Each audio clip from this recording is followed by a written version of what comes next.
মূলত আমাদের রপ্তানি স্থলতগতি বলা হচ্ছে বিনিয়োগের স্থলতগতি এবং বলা হচ্ছে মূল্যস্ফীতি, উচ্চ মূল্যস্ফীতি। আমরা দেখলাম যে 9.9% এখন রয়েছে, সেটি 8.8% পূর্বাভাস দিয়েছে এবং এই কারণে আমাদের প্রবৃদ্ধি কমতে পারে বলে তারা বলছেন। আপনার মতটা কি? আমার মনে হয় যে আমরা বিগত 2 বছরের যে ইনস্টেবিলিটির মাধ্যমে এখন যে নতুন সরকার এই দায়িত্ব নেওয়ার পরে আসলে কি যে it's too soon to tell, because আপনার ইন্ডিকেটার্সগুলা যেটা দেখাচ্ছে সেই ইন্ডিকেটার্স জায়গা থেকে কিন্তু আমরা এখনও খুব কশাসলি আমাদেরকে অ্যাপ্রোচ করতে হবে। আমাদের এই বাজেট গেল একটা বিগত এই এখন we have a new budget. এই বাজেটটা যদি বাস্তবায়ন করা যায়, যেটা আমরা বলছি যে পজিটিভলি বা রিয়েলিস্টিক্যালি, তাহলে কিন্তু আমার মনে হয় যে এটার একটা ওভারঅল পজিটিভ এফেক্ট আসবে।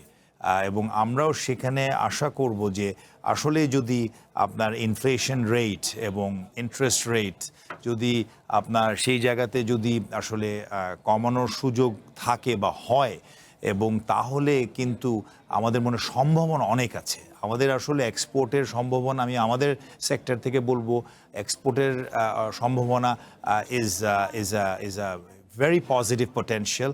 আমি মনে করি ইভেন ডাইভার্সিফাইড প্রোডাক্ট লাইন যদি আসেন, হ্যান্ডিক্রাফট বলেন বা অন্যান্য লেদার সেক্টর বলেন, সব জায়গাতে সম্ভাবনা আছে। আমাদের যেটা দরকার হচ্ছে গুড পলিসি, এবং এই গুড পলিসিটা যদি আমরা পাই, তাহলে কিন্তু আমরা যারা উদ্যোক্তা আছি, আরও নতুন উদ্যোক্তা আসবেন, সেখান থেকে কিন্তু বাংলাদেশকে পিছিয়ে ধরে রাখার কিন্তু আমি দেখি না। আমি একটু ওভার পজিটিভ হতে পারে, বাট আবার যেটা বললাম যে কন্ডিশনসগুলো ঠিক আছে। আপনি বলছিলেন যে বাজেটটাকে যেমন যদি ঠিকভাবে বাস্তবায়ন হয়, একই সাথে আপনি বলছিলেন সুদের হার।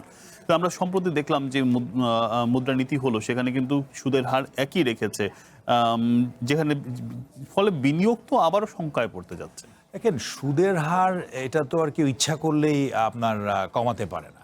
সুদের হার is dependent on the pressure the economy is under going.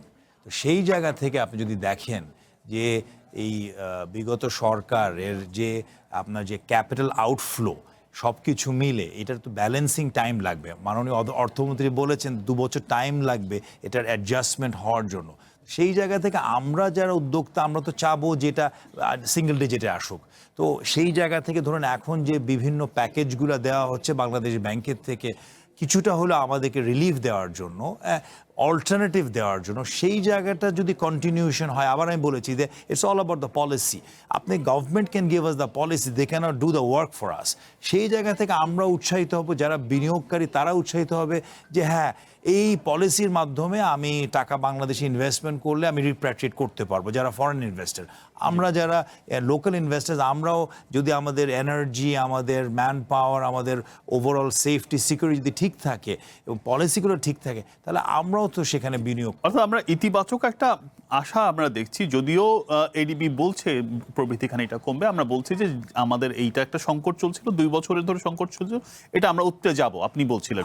আমার মনে হয়, কারণ আপনার আমরা সেটা মনে করি।